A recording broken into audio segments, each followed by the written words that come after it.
नमस्कारम। आप सभी को मेरा सादर प्रणाम।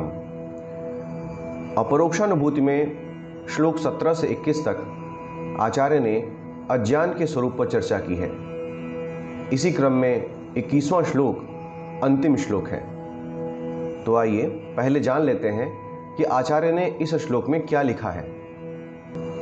आत्मा नित्यो ही सद्रूपो देहो नित्यो ह्यसन्मयः तयोरैक्यं प्रपश्यन्ति किमज्ञानमतः परम। सदैव की भांति सर्वप्रथम इस श्लोक के कठिन शब्दों से परिचित हो लिया जाए।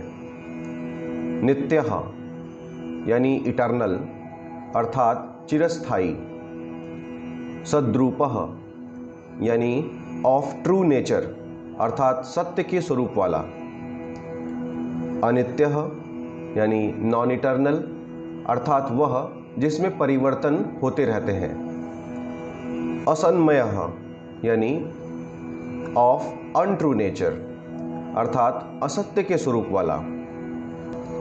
इस श्लोक में आचार्य शंकर ने आत्मा को नित्य एवं सत्य स्वरूप वाला कहा है, अर्थात वह जो तीनों कालों यथा भूत, भविष्य एवं वर्तमान सभी में एक जैसा रहे।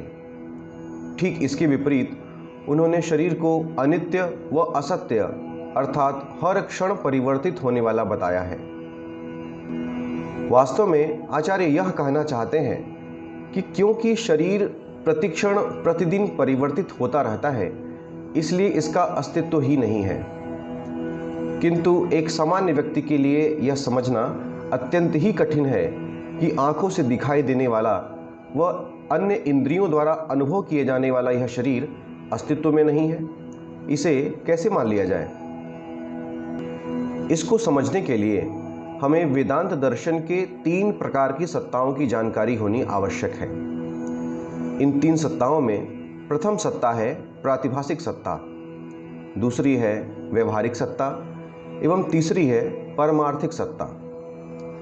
प्रातिभासिक सत्ता उसे कहते हैं जब हमें भ्रम होता है अथवा हम स्वप्न में होते हैं।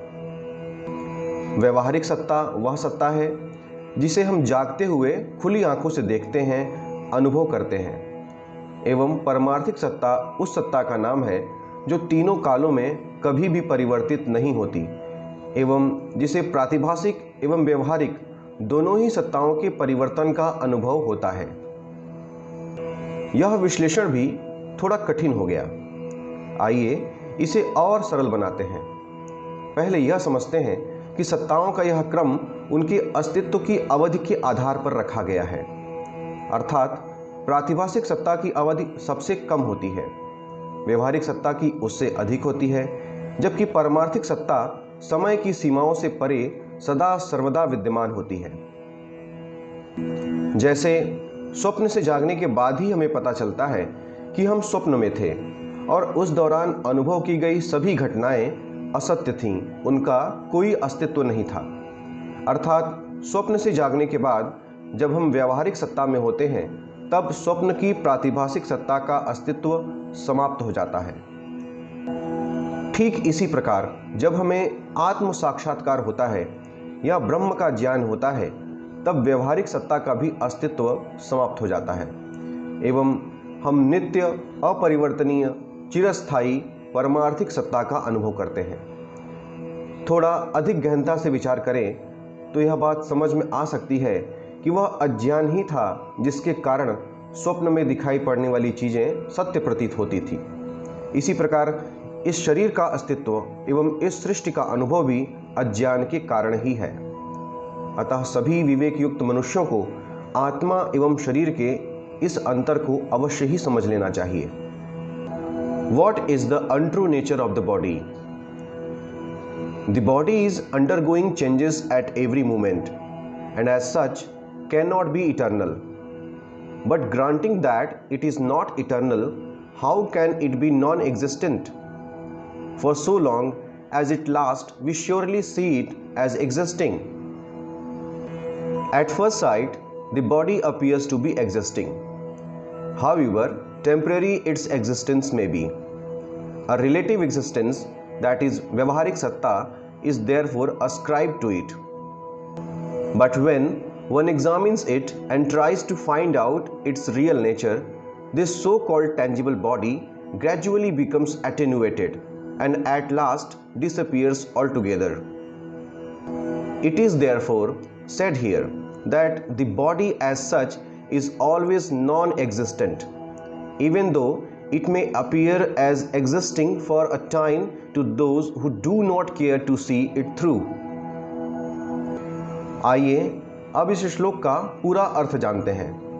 इसका अर्थ है कि आत्मा अमर है, यह सत्य स्वरूप वाला है, अर्थात अपरिवर्तनीय है, जबकि शरीर नाशवान है, असत्य है, अर्थात इसमें निरंतर परिवर्तन होते हैं। किंतु तब पर भी लोग भ्रम के कारण दोनों को एक समझते हैं। अब इसे अज्ञान के अतिरिक्त और क्या कहा जाए? आत्मा is eternal since it is existence itself. The body is transient as it non-existence in essence, and yet the people confound these two as one. What else can be called ignorance but this? और अंत में आइए श्री हरि से प्रार्थना करें कि उनकी कृपा से अज्ञान का यह आवरण हटे एवं हम सभी को उस परमार्थिक सत्ता का अनुभव हो जो नित्य एवं सत्य स्वरूप वाला है। जय श्री हरि, जय श्री कृष्ण।